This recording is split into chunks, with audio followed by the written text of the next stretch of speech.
Look at the amazing pictures of the young deaf cycling group from Kerala. This is the first time a deaf group from Thrissur, Kerala has hosted a cycling event. The group cycled from Thrissur to Chalakudy, covering a distance of 35 kilometers. It is wonderful and interesting that the deaf group cycled to their destination. I will tell you how this idea came about.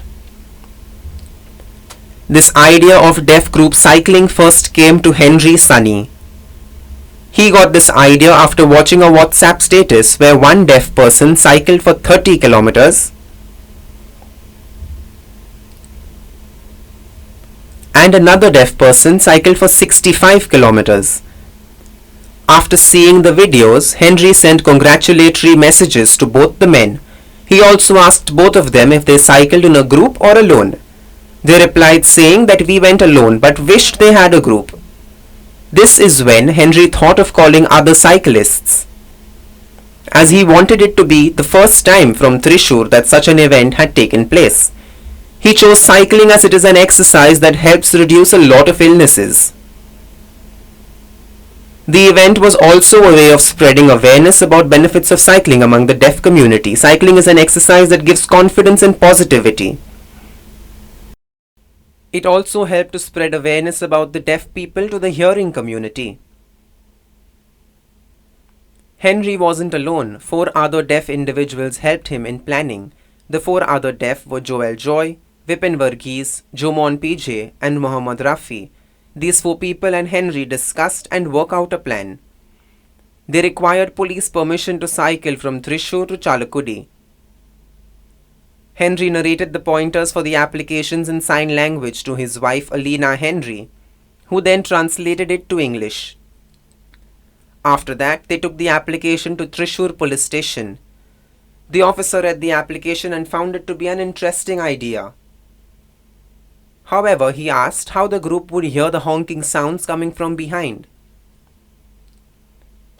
Henry replied that all of them are fit and are very observant, so there shouldn't be a problem. He also said that they would be extremely careful and hire volunteers to ensure the cyclist's safety on the road. The officer gave them the permission but asked them to wear cycling helmets. He said that helmets are very important as they protect from injuries.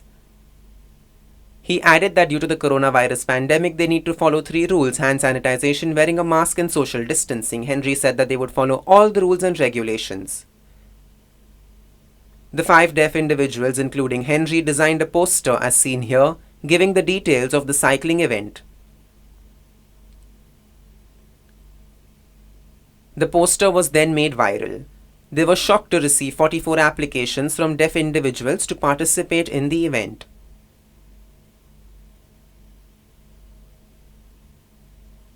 For 5 of them to handle 44 cyclists was difficult, so they thought of getting 4 more volunteers.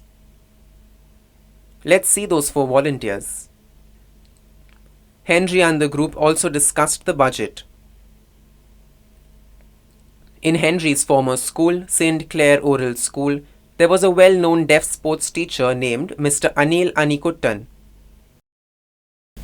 Henry spoke to the teacher, who agreed, as this was the first time such an event was being planned. Henry was glad that Mr. Anil had even asked others to support.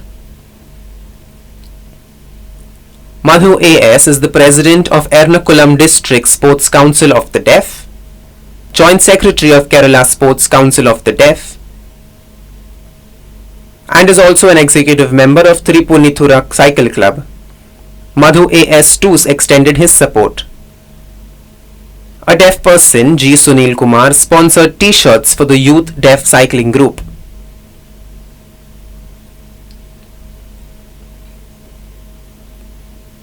Bony Davis, who owns a business of sports equipments,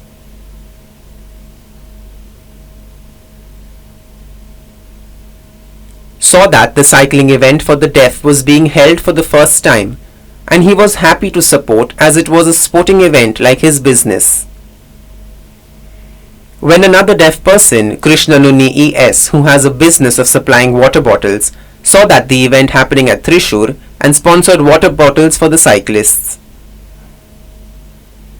Since the cycling event was to start from Thrissur, the president of Thrissur Deaf Association, Mr. Subramanian CK, was invited as a guest. Apart from the sponsors that we informed you about, there are 22 more people who supported. The deaf group would like to thank all of them. The group was supposed to have 25 cyclists. However, only 17 participated as few of them couldn't make it due to exams or other personal reasons. The plan was set and the group gathered on 31st January 2021 at 5 am. The cycles were lined up and it was flagged off at about 6 am. The group of deaf cyclists reached Chalakudy at about 8 am. The deaf group had cycled for 35 kilometers to reach their destination and were happy. On reaching Chalakudy, they had competitive games planned for an hour. Joy also informed the group about the history of cycling. After that, the 17 deaf cyclists received their certificates, food packets and water bottles. The Association of Chalakudy too supported the cyclists. The group extends their gratitude to the association. The full group cycled for 35 kilometers, however they had some who were more special among them. He is Anu Joseph, who was just 19 years old, and he travelled for a total of 193 kilometers. I'll tell you how he did it. The cycling event started from Thrissur on 31st January, but the previous day on 30th January, Anu Joseph cycled from his home to Thrissur. Then on 31st, along with the group, cycled to Chalakudy. From Chalakudy, he cycled back to Thrissur and from there to his home, which was 193 kilometers in total. He did not collapse while cycling as he had been cycling since his childhood. Ansar Haris is an 18-year-old. He cycled from his home to Thrissur to Chalakudy and back, which totaled to 270 kilometers. He too has been cycling since childhood and hence faced no difficulties. Shinan P.S. is a very well-known person. He had travelled all over India from Kerala on his bike. He too was a part of the group that cycled from Thrissur to Chalakudy. Wasn't it interesting to know about the Thrissur Deaf cycling event? The group was extremely happy. The event was successful because of the hard work of Henry and his team, volunteers and the sponsors. Like the first event at Thrissur, they will have another event in the future. They also want women cyclists to join them in the next event.